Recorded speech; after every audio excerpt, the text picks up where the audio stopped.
Do you love spy books, movies, and TV? Then the Spybrary podcast is for you. Some people are on the pitch. They think it's all over. It is now. Hello and welcome back to Spybrary. We've hopped into the Spybrary time machine and travelled way back to 1966 for the James Bond Book Club. Some of us were surprised that there was a book out of short stories, James Bond's short stories written by Ian Fleming, Octopussy and The Living Daylights. And David, being a northerner and being a bit careful with your money, you were a bit disappointed with the slimline size of this new book. I was absolutely shocked to have to pay 10 and 6 for 90 pages, I have to say. My mother was not pleased. At the disbursement of my pocket money, she was not pleased. Yeah. But anyway, it had a very nice cover from Richard Chopping. And it had two stories, Octopussy and The Living Daylights, which we're going to discuss. But we never thought we'd be back having this meeting, after The Man with the Golden Gun. We thought that was it completely.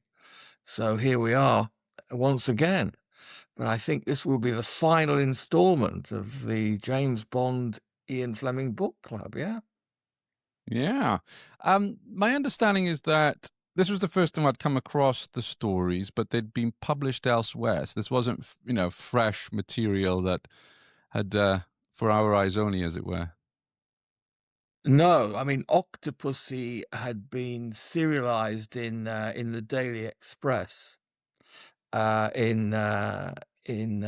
think it was last year. It had been serialized in the Daily Express in '65, yeah. And The Living Daylights actually appeared in the Sunday Times Colour Supplement 2 years ago. So they have both been released before.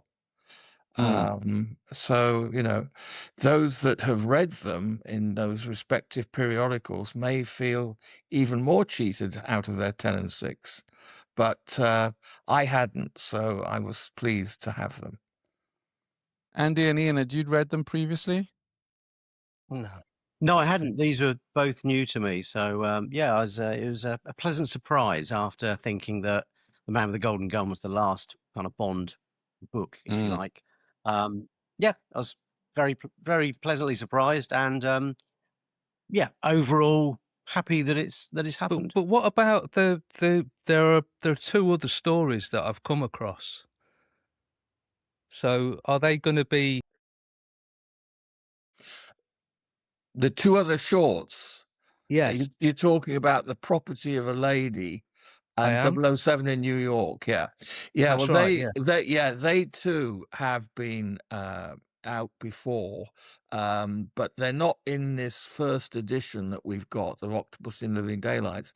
But I know that you've both received, you've all received copies of those, so we can discuss those short stories as well. Yeah, that would be good.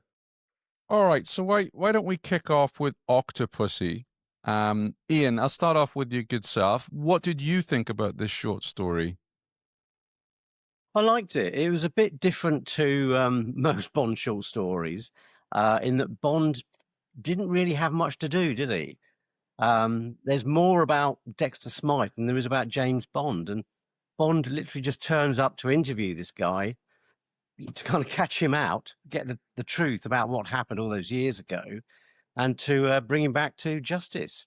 But I enjoyed it. I liked it because it's a bit different. I mean, it's if every story was like this, I wouldn't be very satisfied. But it was a slightly different kind of turning for Bond.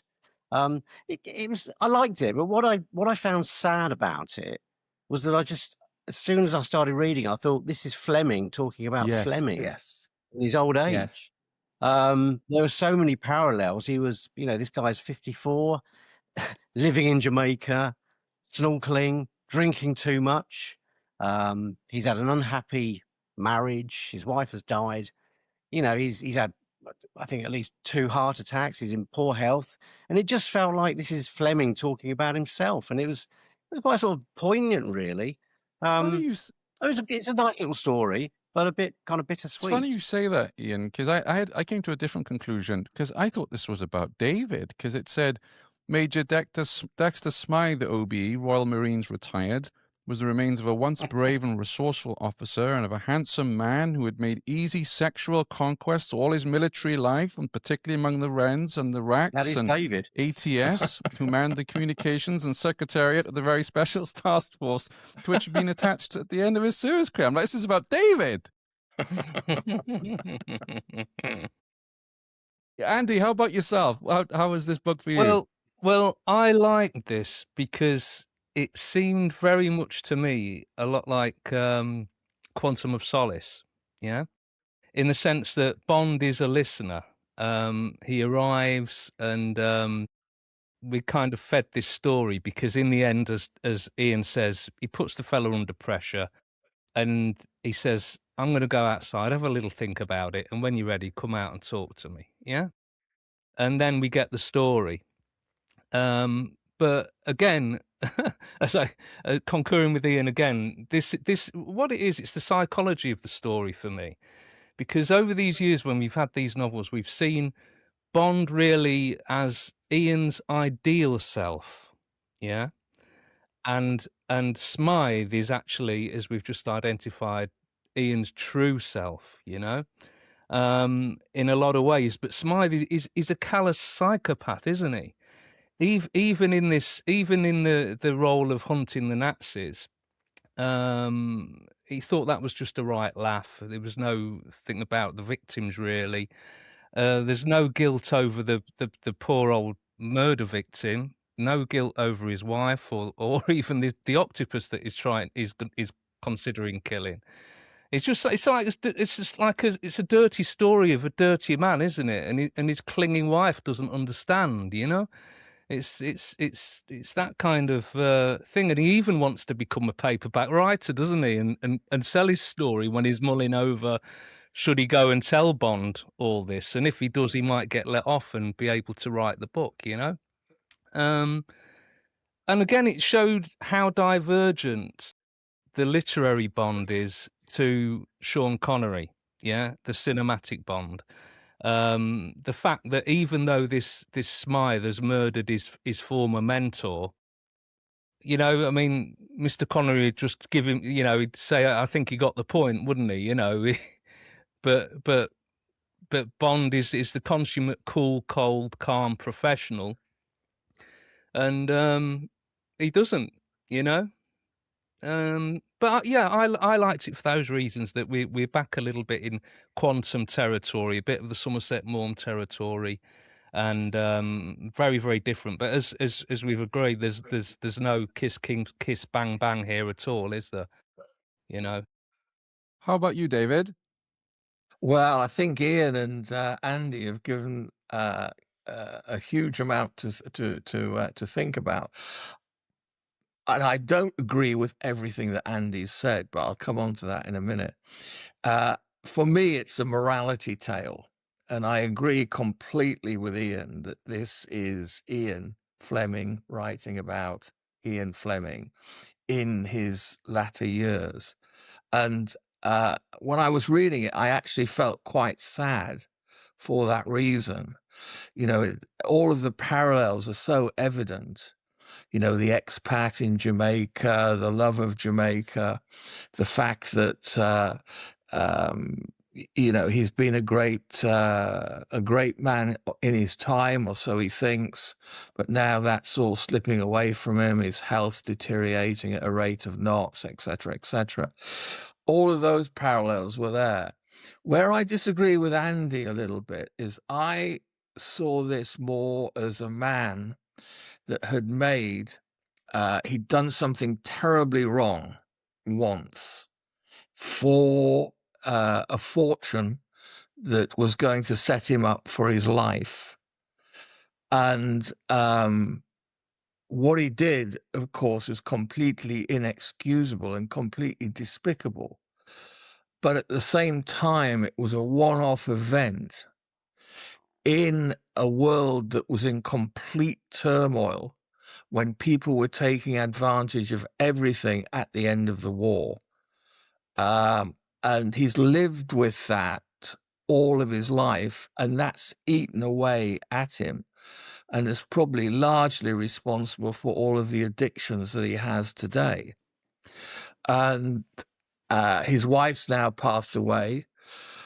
He's in really bad shape.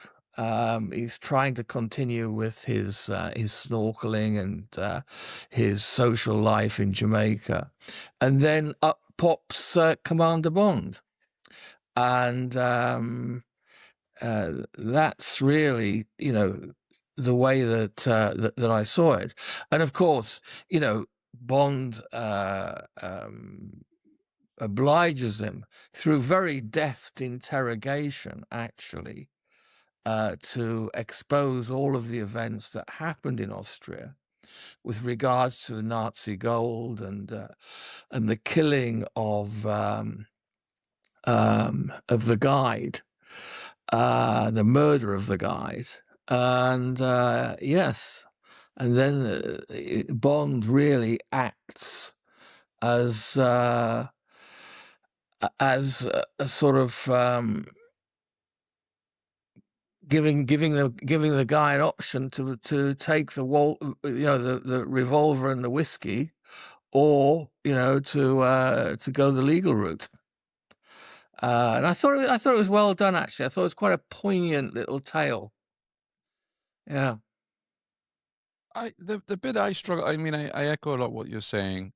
It didn't really work for me. Yes, it's a morality tale, but I didn't find myself drawn into it in some of the other short stories you've written about during this series. But I think I remember, and forgive me, I can't remember which book it was, but didn't Bond say that he thought people who committed suicide were cowards? So I was trying to reconcile that with him basically saying, the equivalent of "there's a revolver, sort yourself out." And then I thought more about it, and I thought, well, what were his orders? Were his orders to bring him back so this guy could face trial? Was it a bit like, Philby did a flip, right, to the Soviet Union? Was that actually in our better interest, rather than there be a big court case and all sorts of dirty linen coming out? That's what I was kind of thinking about. Was it how it jived with some of Bond's past positions? Don't forget that Bond also had an ulterior motive, and that is that the guide had been a father figure to him. So all the more reason for him to face justice rather than the coward's way out. That's what I was trying to reconcile reading the story. Well, the thing is, what struck me in it as well, as the first time reading it, is Bond's distance when he arrives. He sees the guy's got his old school tie on or whatever it is. Yes. They're both gentlemen. They're both of the same class. There's no handshake. It's very unusual. Yes. Bond doesn't touch him at all. Yes. Bond doesn't even go near him. Yes. I thought that was very clever. Oh, that was a deliberate technique. Yeah. Part of the interrogation. That was interrogation, wasn't it? Yeah. Mm. Yeah.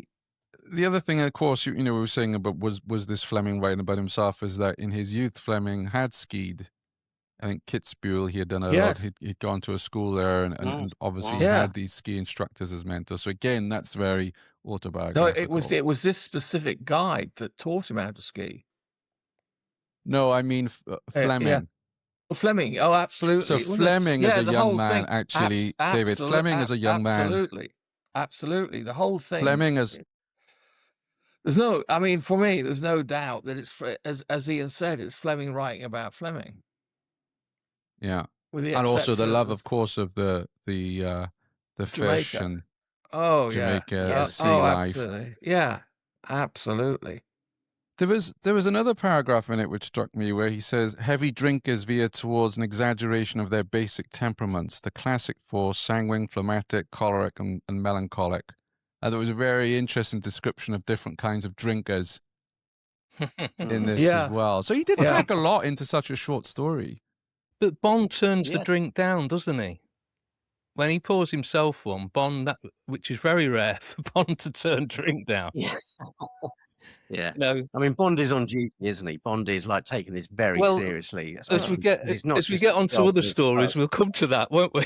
Yes, yes, yes, Yeah, not so much with the other yeah, stories, but yes, this is. yes, I think Bond's taking this very yes, seriously.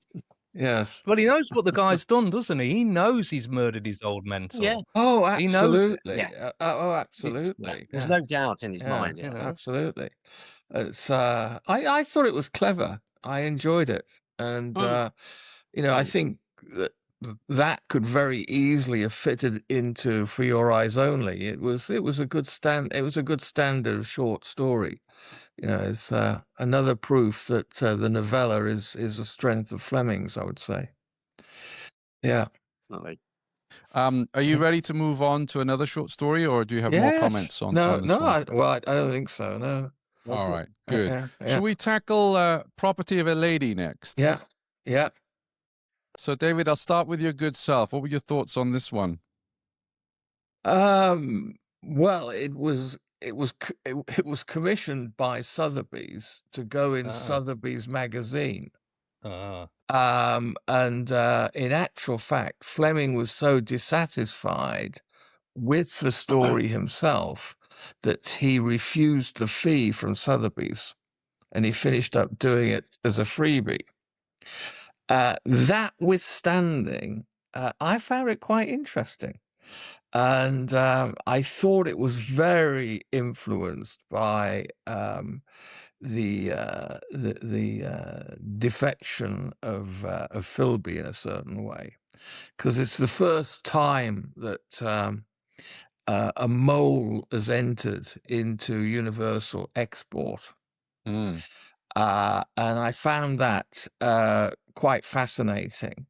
And he gave quite a lot of detail of universal export in terms of the building, which he hadn't, you know, which was new, in terms of the location of their communications department and so on and so forth. And I thought the central premise was interesting. I mean, basically, they have a mole, they know who she is, and they put her in a department where she feeds on a daily basis disinformation to Moscow, to KGB. And this has been going on now for 3 years. And they've been looking at her bank account, and they see that she only banks her salary. She doesn't take anything from the KGB. And then, of course, we have the story of the Fabergé egg that's going to be auctioned off, and that she is going to be the recipient of the sale price of the Fabergé egg as a reward for her nefarious activities. So I thought, you know, I think Ian was wrong to turn down his fee. Actually, I thought it was a decent little story, not a world beater, but a decent little story. How about you, Andrew? I enjoyed it. I was pretty hooked, actually. Like David said, a modern spy story with the things that we now know going on, you know, within our current situation. We've had all these scandals. Smersh is long gone. We're dealing with the real thing now, aren't we? Yeah. So what I particularly liked was the exchange, really, of the casino for the auction room. You know, because we've returned to the casino several times ever since Casino Royale, right at the beginning.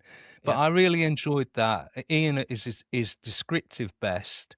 I thought it's interesting how he made the mole into a, you know, dare I say it, a very kind of plain Jane. He says that she makes Bond's skin crawl.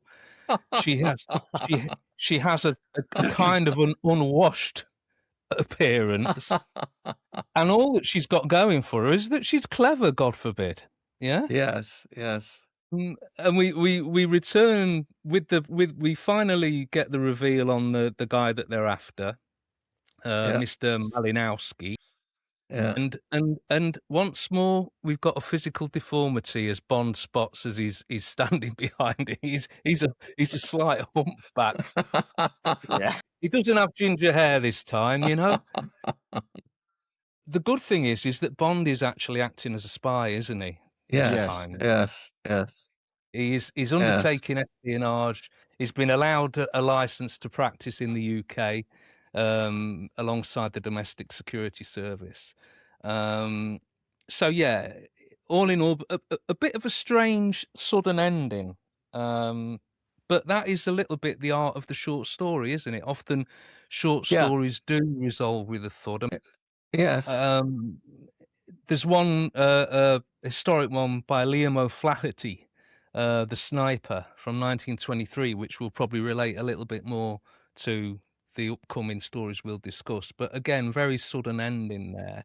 And Bond a spy. So what did you think, Shane?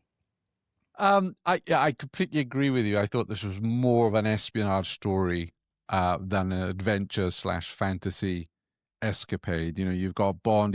He's so bored, right, in his office that when the phone goes, he craps himself and he goes to get his shooter out. Mm-hmm. It says the harsh burr of the red telephone sprayed into the room so suddenly that James Bond, his mind elsewhere, reached his hand automatically towards his left armpit in self-defense. And there was nothing there. And you've got Maria Freudenstein, who is the secret agent working the mole. So they know who she is. For 3 years, they've been feeding her false intel to send back to the Soviets, called the Purple Cipher Operation. Yeah. And she's getting her reward, which is this emerald ball thing worth $100,000. Lot of money.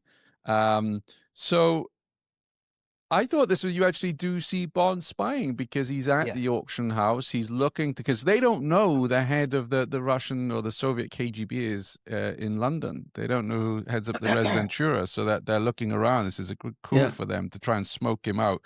So I like that. He was casually inspecting the crowd, seeing any face he could recognize from the 200 members of the Soviet embassy staff whose photographs clandestinely obtained he had been studying during the past days. So again, it's that classic espionage. He's had to go and do some homework here. So it's him actually spying. I also pick up on your point, Andy, about the mole not being very pretty. And he says it was a common neurotic pattern, the revenge of the ugly duckling on society. You know, she couldn't just be, a communist, she had to... Something else I thought was interesting is that when they leave the auction house, it says the car they use has an MI5 driver, because obviously MI6 is the foreign arm of British intelligence. So they were mobbed up with MI5 here, so it was a joint op. And I liked how they followed him to the Soviet embassy, and they'd placed 2 policemen there who could confirm who the guy was. So there's a lot of, and we'll talk about this a little bit later on, because I've been reading a little bit of that guy, Le Carre, and it felt more in that mold than it did the traditional Bond novel. So I thoroughly enjoyed it. It definitely appealed, as I find myself now kind of preferring the more realistic side of espionage than certainly what we got in You Only Live Twice, but you can't, forget about those ninjas in East Berlin. I really enjoyed this long way of saying I really enjoyed this one, actually. I'm pleasantly surprised, and I think you're right, David. Ian should take his fee, and I was entertained. Very, very difficult to tell a spy story, in short form, I think, but I think you pulled it off with this one. Yeah. And also the care taken not to blow this mole. Yes. If they'd have gone in all guns blazing, they know they're going to lead it, but she's compromised and like Bond muses, I think it's Bond that's musing, or maybe even Ian, that, she's going to meet a really, really bad end. Or is that somebody else further on in another story? I'm just confused. No, it was Bond, I think. Bond was musing that she would get her comeuppance with this new cyanide pistol. Yes. The new cyanide gun, Yes. But it looked like an accident, yeah. And that's some ashtray that M is using in this. It's made out of a 12-inch shell base. Yeah, he's had that. He's had that throughout. It's always been M's ashtray. Classic M. It's a mega conch. I really enjoyed the scenes with Dr. Fanshawe, Yes. the antique expert. Well, did he remind Because you of? Did he remind you of a certain a Yes. fictional TV spy who I believe is in production right now called what's his name? Jason King? Jason. Did he remind you? Oh, right. Yeah, He's described as foppish, yeah, isn't he's he? rather. And having Yeah, possibly homosexual tendencies. that's right. I as, think he had an handlebar another moustache thing. and a ruffled shirt on as well. But anyway, Yeah. But it was so obvious that M and Bond have no interest in antique jewellery. And Dr. Fanshawe's getting all kind of like huffy about it because he sees them as Philistines. Yes. He's just not enjoying this at all, is Yeah. it? And they just want him out Yeah. of there. even Yeah. when He's given a shot. when M actually very very gracefully apologizes, Yes, he does. Yeah. he's not having it, is he? He's like, oh, you Well, know, I think no, he's in a I huff. think it's what I thought was interesting about that is the sort of inverted snobbery, because Fleming absolutely. and indeed Bond through Fleming have across all of these 13 books shown an absolute obsession with the life deluxe and all things materialistic. Yet when it comes to an objet d'art, as it were, then they turn their noses up at it. It's a sort of it's in some ways, again, it was very typical of the ex-officer generation. After the war, I think. But no, it was good. It was good. Kind of reminded me of Yeah. On Her Majesty's Secret Service with Sable Basilisk banging on about the herald. I know we kind of all disagreed on that, but I thought there was a bit too much detail in that book about heraldry. I mean, throughout the whole series, there's been a whole string of experts, and it's clear that neither M or Bond have any time for experts. So it's just an idiosyncrasy, I guess, of the thing. Yeah. Okay, well, One thing I wanted to point out was when I was a student, I had a summer job at Sotheby's, and I did that for like three years in a row, and then I had a job there in the wine department for about a year.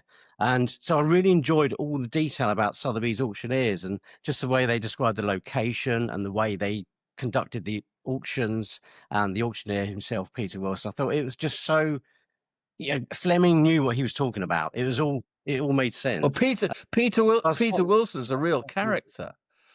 That's right. Yeah, he's an auctioneer. Yes. So you were probably the underbidder when you were there, Ian. Were you the underbidder? Well, I worked. No, I only worked in the wine department, okay. so I didn't work. You didn't work with. But I did see a few auctions. You See a few sales. didn't do any Russian eggs, no. No Russian eggs. And I don't see, with all the Bond movies that have been out so far, I don't see how they can make that into a film about an egg either, to be honest.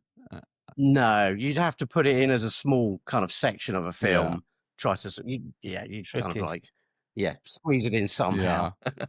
Excellent. Okay, so let's move on to The Living Daylights. And Andy, I'll start with your good self on this one. What were your thoughts on The Living Daylights? Well, with The Living Daylights, it's a bit more of the Bond we've come across, isn't it? He's changed his role again to his usual one, which is one of assassin. And I enjoyed the start at Bisley there. The range there at Bisley, giving great portent of what is coming forward.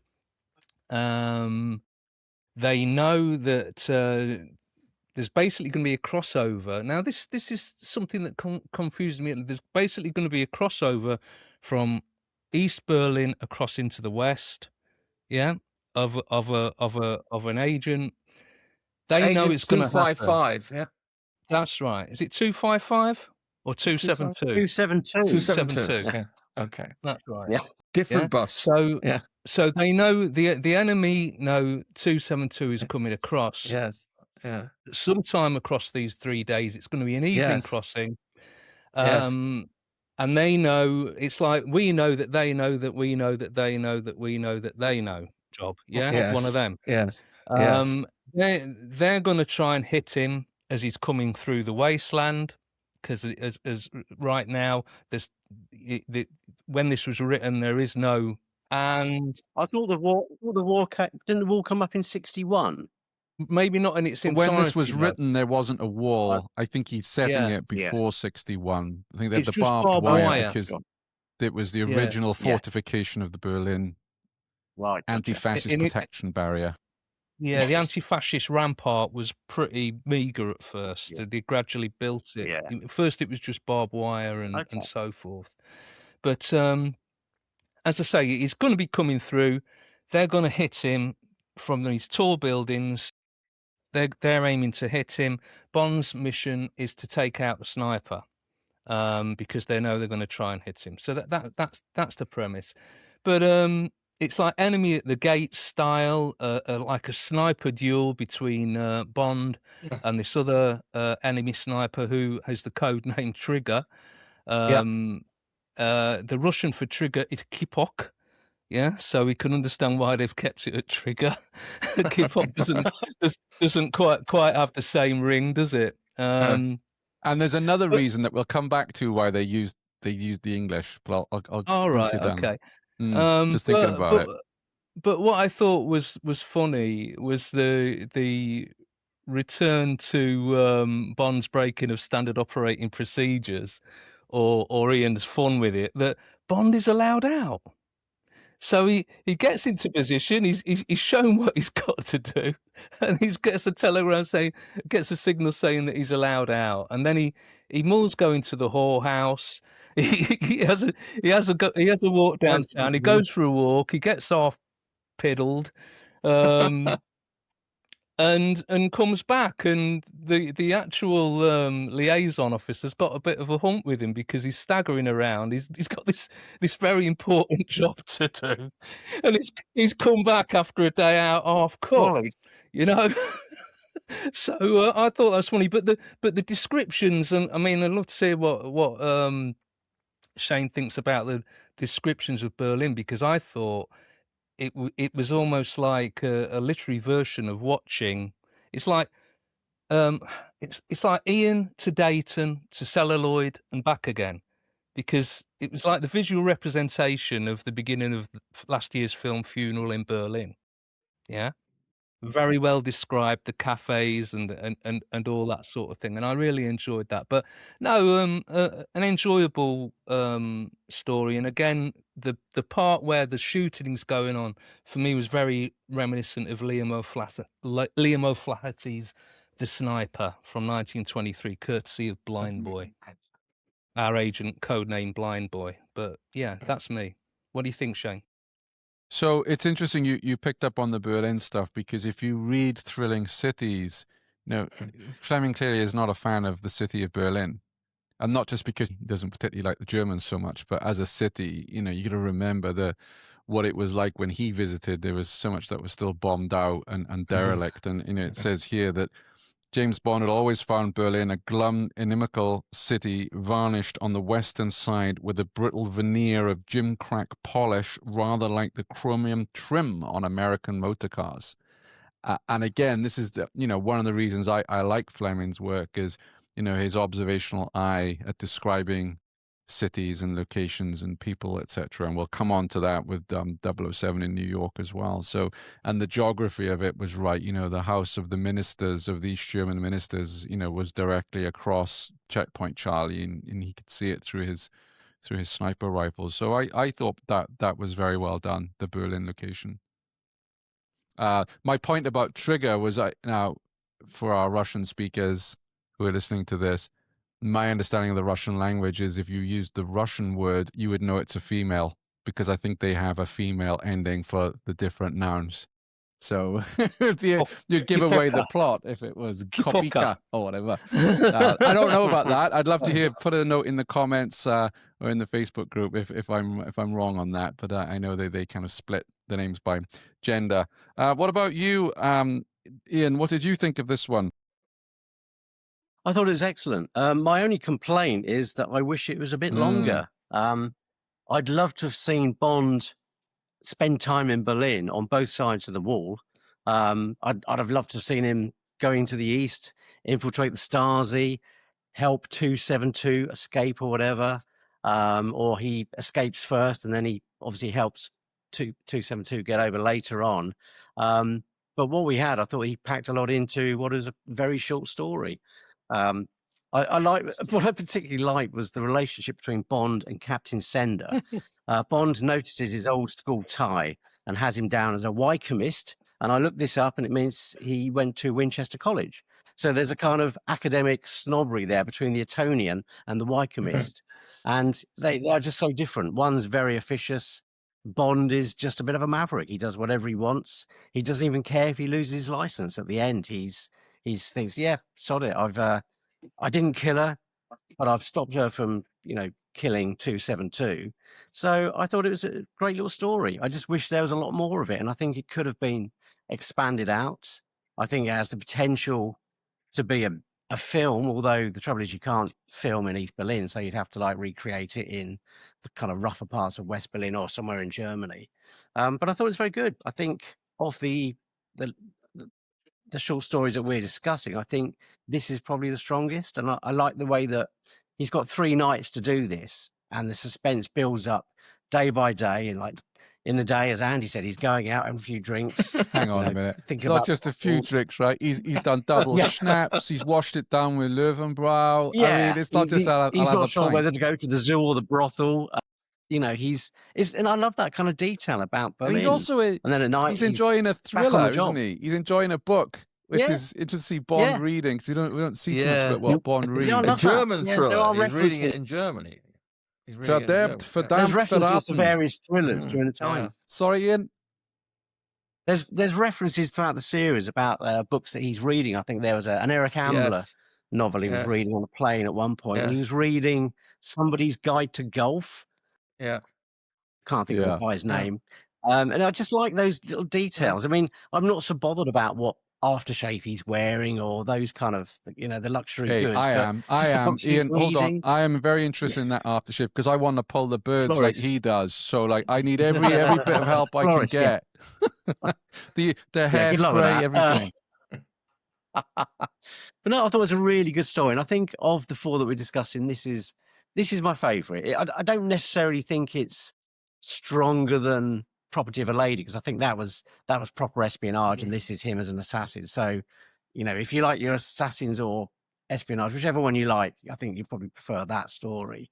But this was my favourite. Yeah, and I like how you mentioned that he says to Sender, do you think I like doing this job? He clearly doesn't like killing. Exactly, yeah. And being an assassin, and I think there is even that line.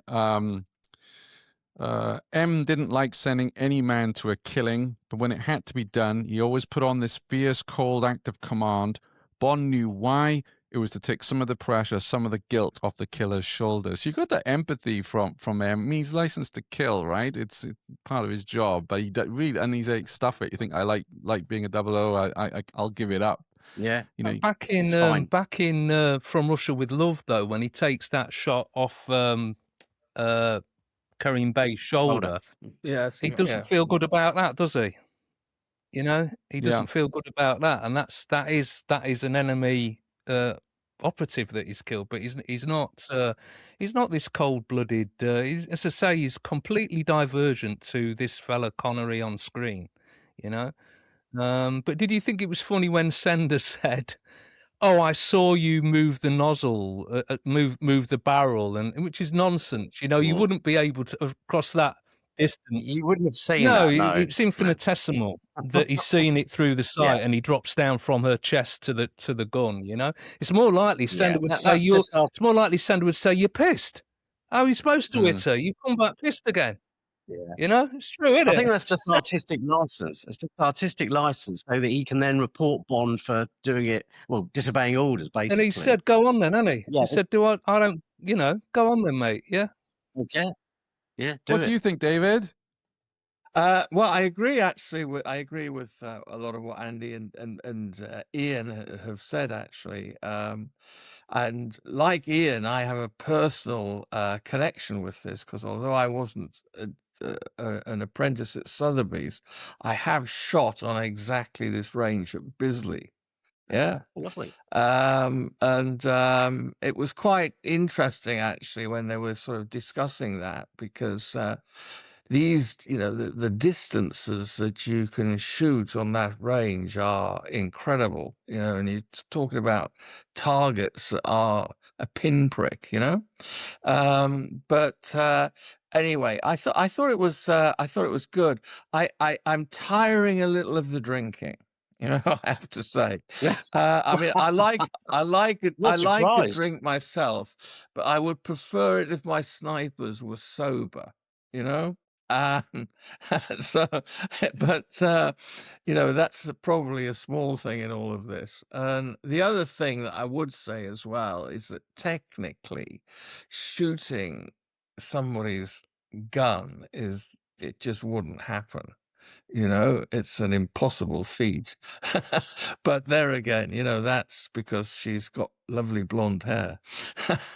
Yeah. And the boy couldn't make it to the house of ill repute, so he probably wants to keep the female population up. But no, I thought it was it was a pacey story, and there's a lot placed on the melancholy of the spy as well. He when he takes his instruction from M, he's not happy to be given this brief. And M has a very specific way and mannerism of briefing over these things. He's very callous in the way that he does it, and Bond doesn't appreciate that either. So you see somebody that is struggling with their job, and and that comes across pretty good in the story, I think.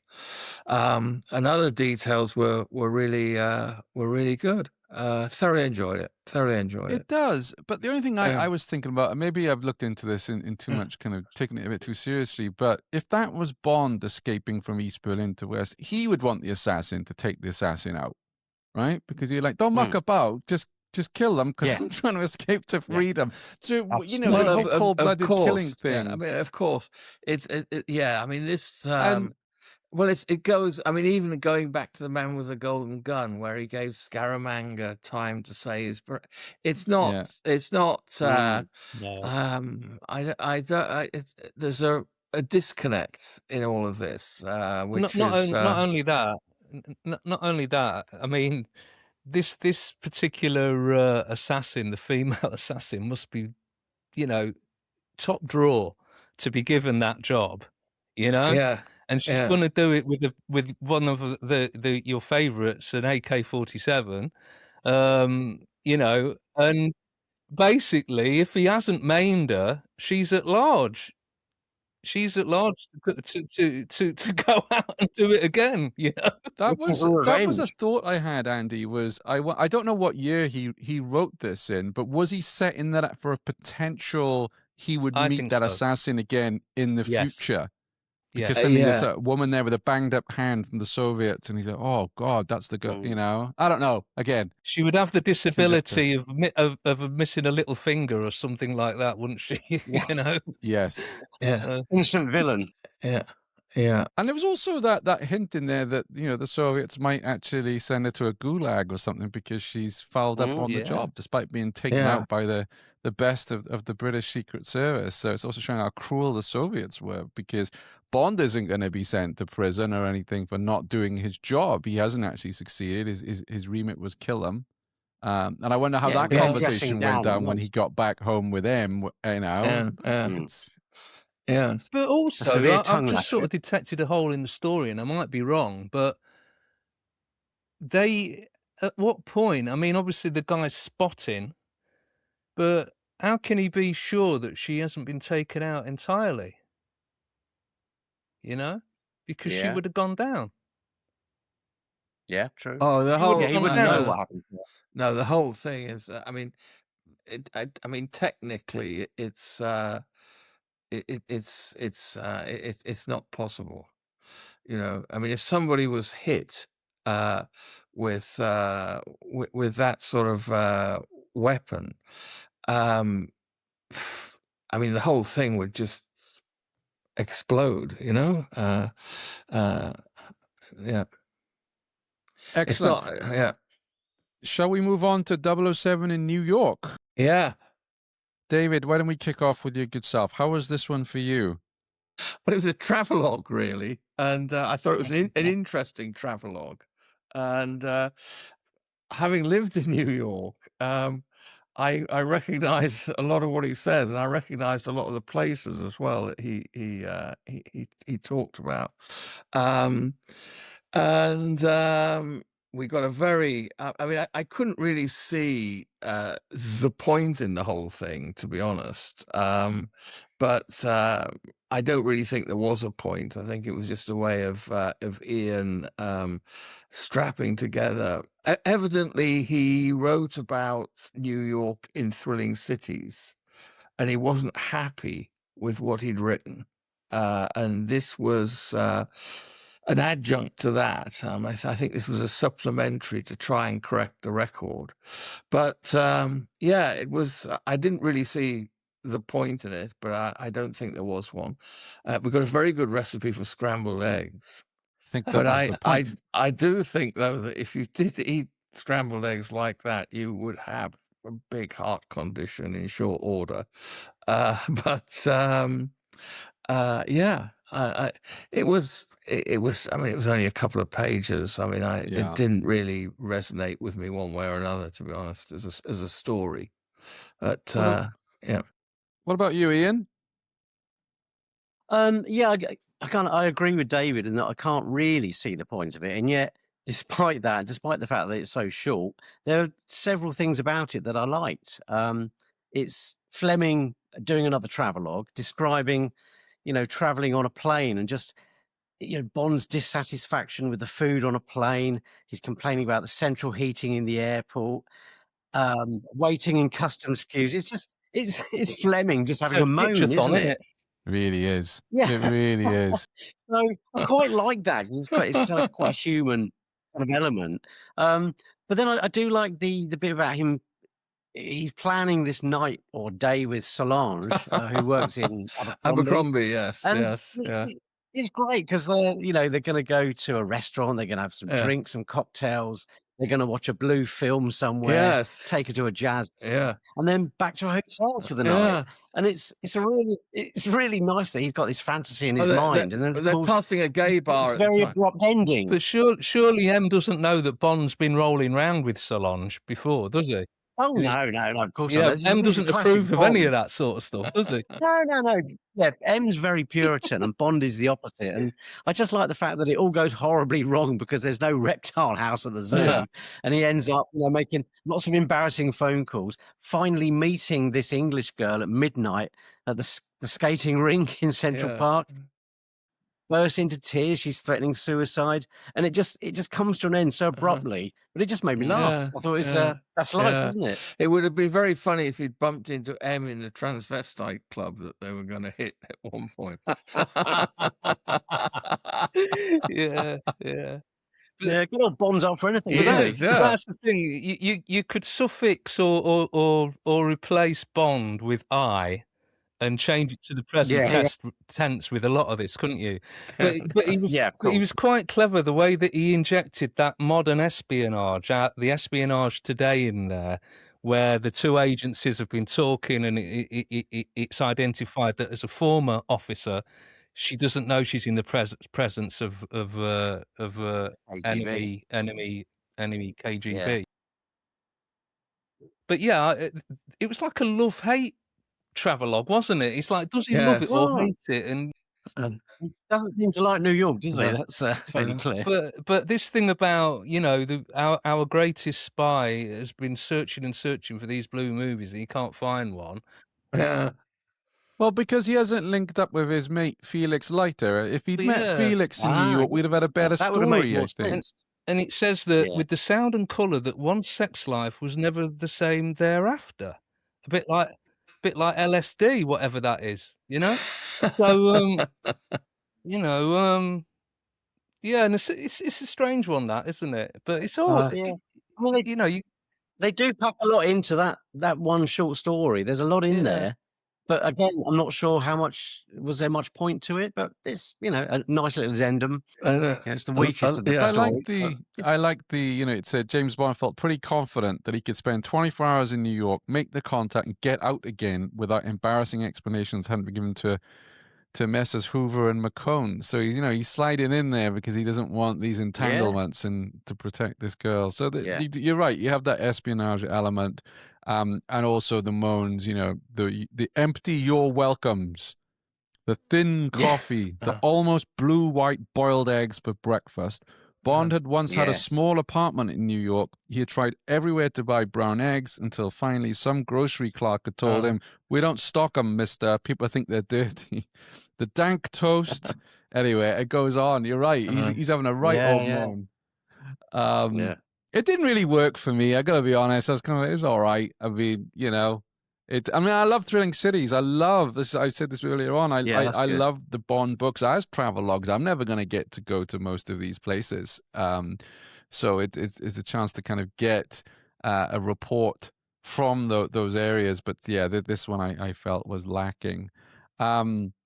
In terms then, as we come to the end of the Fleming books, I've been thinking about this, that, with the popularity of the movies, the popularities of the books, do we think that, Fleming's estate, they're going to be saying, we're on to a good thing here. Why don't we hire someone else to continue writing these novels? Is that something we think we'll see, David? I suppose. They did it with Sherlock Holmes, didn't they? I'm not sure it was very successful, but they did it with Sherlock Holmes. Well, who knows? But what is really true, and that is, we talked last time about what Ian's legacy would be. And I think that now, when we're sort of a couple of years further on, his legacy is actually huge, because if you look at what's happening in the espionage thriller market, it is off the Richter scale. And you can really break it down into sort of three component parts. You've got what I would describe as the fantasy thriller following directly in the path that Ian has set. You've got the cerebral, serious spy stories, which we'll discuss. And you've also got this huge area in the middle where people are trying to come up with something that's a little more serious and a little tougher, certainly than the Bond films, but not quite as intellectual or dry as the more extreme spy stories. And it's really, and if I give you some examples, if we take the fantasy end of it, I don't know if any of you guys have read any of this stuff, you should sort of interject, but we've now got the second Modesty Blaze book, Sabretooth, is out. And that is completely phenomenal. And I think Peter O'Donnell is really the heir to Ian Fleming. The similarities are just so marked. You've got the restless changing of scenes. You've got big bad villains, phenomenal action sequences, and you have actually got an ensemble cast, which, dare I say, has a lot more heart than anything in the Fleming world. And of course, they are really characters of the swinging 60s. You won't find them at Blades. You're more likely to find them at Annabelle's. It's really the bag of nails down at the bag of nails, or the UFO or something. Yeah, it's really there's some really cool characters, and also as well you have the Dr. Jason Love books that are written by James Liesel, and again they're very much in the Fleming cast and the sort of John Buchan cast as well. It's a Somerset doctor who is co-opted by MI6 as an enthusiastic amateur. He's had 2 out, Passport to Oblivion and Passport to Peril, and they're both very good and very much in the Fleming mold. And then you also have the Boise Oaks books by John Gardner, which I think are terrific. And again, they're very much in the spy fantasy mold, with a real twist. This time, the central character, Boise Oaks, is actually a coward who's been co-opted by mistake into MI6 to be their new assassin. And he subcontracts his work to an undertaker called Griffin. And it's really incredible stuff. Very, very funny, but also very, very thrilling. And it has that mix. And he now, I think, he's on to his 3rd book. It's a book called Amber 9, and it's his best one yet. So there's a lot going on in that world. And then, of course, in the more serious spy stories, you have phenomenal stuff from Len Deighton. I mean, we touched on him before when he brought the Ipcris file. His 3rd book, Funeral in Berlin, has just been published, and I think it's sensational. Absolutely fantastic. And again, his character, although the spy is unnamed, the film of the Ipcris file is now out, and they've given him a name in that movie, Harry Palmer. And I think that he really, again, captures the zeitgeist with a hero that young people can really relate to. He's a sort of hip, anti-establishment character, and he does a really, really good job. And Jean Le Carré's got another one out, The Looking Glass War, so everything, yeah. Is it quite, no, thank you for that, Yeah. David. I Yeah. think you're right in what you're saying, that it is all thanks to Fleming.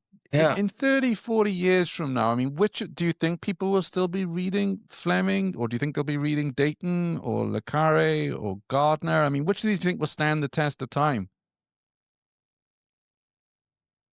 I think a lot of it will depend how the series develop that have been started, because there's a couple of others that are very, very good that I haven't mentioned thus far. And they are really ones which are in the middle of this and are trying to find a sweet spot between, say, Le Carré and Fleming.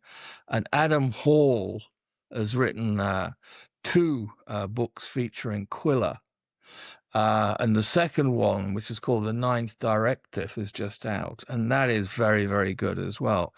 So in answer to your question, I think it depends how the series progress. But if I had to say, sitting here right now, I would be very surprised if Len Deighton isn't considered to be a very serious contender in fiction. And I actually hope that Peter O'Donnell with the Modesty Blaze books will be considered very well. So, I think there's going to be, down the line, I think there's going to be a lot going on. But of course, all of this has been made possible because of Fleming and the Bond books. I agree. Yeah. Ian, since Casino Royale, right, 13 odd years ago, have your reading taste changed since reading that book to where you are today? I think slightly, because although I've loved the Bond books, it has meant I've tried other espionage fiction, so like Len Deighton, John le Carré, and particularly the Modesty Blaze books. I think, as David said, I think he's probably, Peter O'Donnell's probably the closest to Fleming's style. And although I know we were talking previously about continuation novels, I'm not keen on the idea of it unless they can give a slightly different version of Bond. I don't want to see someone copying Fleming because I think he was so unique. It just feels wrong. Yeah. But I'd like to see some kind of continuation. But I think somebody who stamps their own kind of originality onto it. And the thing is, with Deighton, O'Donnell, and le Carré, they've got their own style. and I think they should just carry on doing what they're doing because they're all doing a great Yeah. job. There's probably upcoming authors that could possibly do it if they're good enough, but that nobody that I know of, to be honest. But yeah, I've started to enjoy the more cerebral Yeah. Le Carre style, Yeah. Dayton as well. Yeah. And I think the Modesty Blaze is a bit more. I can imagine that being a bit more cinematic. I can imagine them making a series of films Mhm. about that. That's just a bit different to Yeah. Bond, a bit different to Le Yeah. Carre novel. Yeah. Yeah, but I think it's broadened my horizons. Is what Yeah. I'd say. How about you, Andy? Yeah. Well, tomorrow never knows, you know. So Is that the next one in the continuation series? Tomorrow Never Knows. Is that well, what you're Good calling title it? for a Are film. it's you got a writing cer- it? You're it's got writing a the continuation. Tomorrow Never well, Knows. it's got a ring to it, hasn't it? But Yes. I don't know. I mean, David's given us, you know, a lot of guys that are just starting off right now.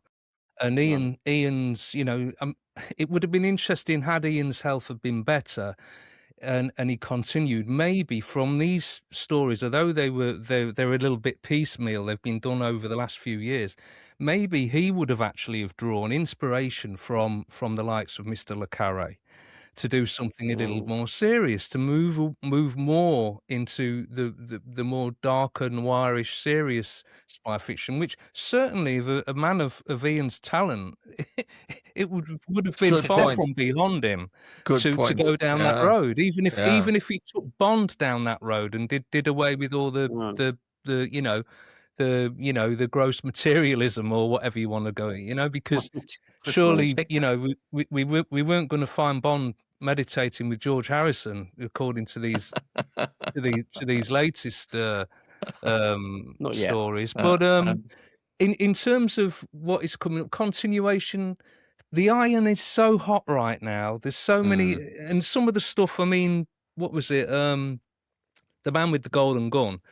Because the iron's so hot that they just rushed that one out, whereas as we said at the time last year, they should have, you know, gone with Kingsley Amis or done something and made it much more worthy of Ian's finished work. But as I keep saying, the iron's so hot that this is certainly going to run. And it's what they do with it. But my eyes, in terms of taste and everything, my eyes are more on these new people. And as we've seen this decade develop, we're only just past the midpoint. And we've seen hemlines rise, hair lengthen. These new Modesty Blaze, I read the first one. I really enjoyed it. And I agree that it's very much took that flame, but albeit within a fantasy element from Ian. But what lies ahead is very exciting because of the artistic development. If we're just going to get the same, because let's not forget, Bond, he's not a modern hero, is he? He's not Sherlock Holmes, but he's from the 50s, really. He's from the 50s. He's a war veteran. He's not like these people you've spoke about earlier, Dr. Love and certainly Modesty Blaze. Yeah. You know, I mean, how old is Modesty in these books? She's what, 23, 24? Yeah, 20s. Yeah. And Willie, he's probably 25, 26. He's an ex-legionnaire. So it's a very, very exciting proposition as opposed to going back to the same thing of 007. But 007 is hot. So it is the other thing, I mean, I agree completely with what Andy's just said, but the other thing that's we haven't discussed, which is worth throwing into the mix, is the influence that the screen is now having on the writers. You know, because it's coming both ways. I mean, The Man from U.N.C.L.E. has been, by all accounts, a huge sensation on both sides of the Atlantic. People are glued to it. And it's given forth, you know, films as well that have appeared in cinemas. You know, you've got Our Man Flint, which is a creation specifically for the screen, with James Coburn in. So there's a lot of influence coming actually from the screen, both in terms of original works and adaptations. And the whole thing is just so hot now. We really are living Plus, in spy mania. It's phenomenal. plus Phenomenal. also, if you look at, you're right, David, if you look at television with color starting to come in now as well, how that's Yes. going to translate to actually Yes. television rather than going to Yes. the cinema. Yes. And, going back to taste changing, I'd like to go to the cinema and have an action adventure to watch. But when it comes to my reading, I am leaning a little bit more towards Le Carre's writing and Dayton's writing. And I still, I love From Russia with Love because I think that is a classic and it's got all the ingredients. I can't see myself returning back to read You Only Live Twice and some of the others that were a bit more fantasy based. And that's a change in my own reading over the last 13 years. And it'll also be interesting about and I haven't done an academic study on this, of course, but what I can tell is the political worldview of Len Dayton, who strikes me as being a bit of a working class, small c conservative, very much on the side of the NCO side. You have Fleming, very much more officer class, big C conservative, and then Le Carre, who I think is of the intellectual left, is how those worldviews are going to be seen in decades to come, and how that will influence how people read these books. Will it be like Bulldog Drummond and those are relics of the past? Will that happen to Bond? And I suspect with what you're saying, David, without the movies, that may have been the case. Yeah, I think the movies are undoubtedly added to the momentum of Bond without a shadow of a doubt. But reflecting back, one thing that's true of Ian, and I feel it quite strongly actually, particularly having read these last short stories, is that Ian was very keen to commercialize his work. I mean, money was important to Ian, and I think that's why he stuck with Bond. Because if you actually look at the Bond books in the cold light of day, and you take those first books, up until From Russia with Love, actually, I thought that the series was tremendous. And of course, in From Russia with Love, at the end, Ian killed Bond off, Yes. effectively. Yes. And I think that Bond came back to life because it became JFK. From Russia with Love became JFK's book. And the whole thing gathered more momentum. And Ian saw, gold in the hills. But what it meant for him as an artist was that he really twisted Bond to write the sort of book that he wanted to write. And there was a lack of coherence in the series going forward from that. He regained his equilibrium with a couple, like Thunderball and like On Her Majesty's Secret Service, but the rest, were really all over the place. And I think that was, because of the fact that, and then you can't. Ian was writing for a living, and he had commitments. He had the place in Jamaica to keep up, and all the rest of it. So he needed cash, and that I think coloured his career. And I think that really determined his career, and I think that's why he stuck with Bond. I mean, and some very interesting things came out of that, actually. I mean, if you take the whole issue of cover art, I mean, Ian was very aware of the power of marketing, and that's why he spent money with chopping. Because chopping elevated those hardbacks to a luxury brand status, basically. And it was why he got Hawkey along for lunch to do the pan covers, to give them the sort of same treatment in a certain way. So he was good at all of that, Ian, and but it did. I think it did restrict his writing. And I would love to have seen him do something different and break out of that, because I think he was a great writer. But I'm sure, had he lived, the influence of Dayton in particular would have been very heavy with him. I mean, don't forget, he actually made the Ipcris file his book of the year in 1960. Was it 1962 or 1964? I forget. But he made it his book of the year. And he actually as well got, and this is very interesting, he got Dayton into Jonathan Cape. And that was an act of huge generosity, because at that particular point in history, all of the profit in Jonathan Cape was coming from the Bond books. Without Bond, they had nothing. So basically, what Ian said ruled the roost. And if Ian had turned around and said, I don't want another spy author in Cape, but he did the reverse. He said, look, let's get Dayton in. He's fantastic. This book's been great. And he's been given the bum's rush by Hodder and Stoughton. He's not happy with them, so let's get him on board. And he did that, which was an act of some generosity, I would suggest. No, it was. It's an interesting thing, all in all. Well, David, thank you for getting us onto this in the first place. I'm sure the marketing would have worked, and I'd have picked it up at a train station or something, particularly because of the artwork. So I thank you for getting us to read. Or it's bittersweet, really, isn't it? That there's no more to come. Yeah. But I've really enjoyed this journey with you It's all been great. of discussing the books. And I will return to them. I'm not saying I wouldn't go, but I think I'll pick up individual ones and enjoy. They're quick reads. That's also where I have to give him a lot of credit. They're not doorstops. They're quick, thrilling reads. That Fleming sweep, when it's at full throttle, is phenomenal. You just want to keep reading. Yeah. So thank you all of you for joining us for the James Bond Book Club. That's David Craggs, Andy Onyx, and Ian Douglas. And stay in the shadows. Keep that frequency locked on to Spybrary for more transmissions in the future.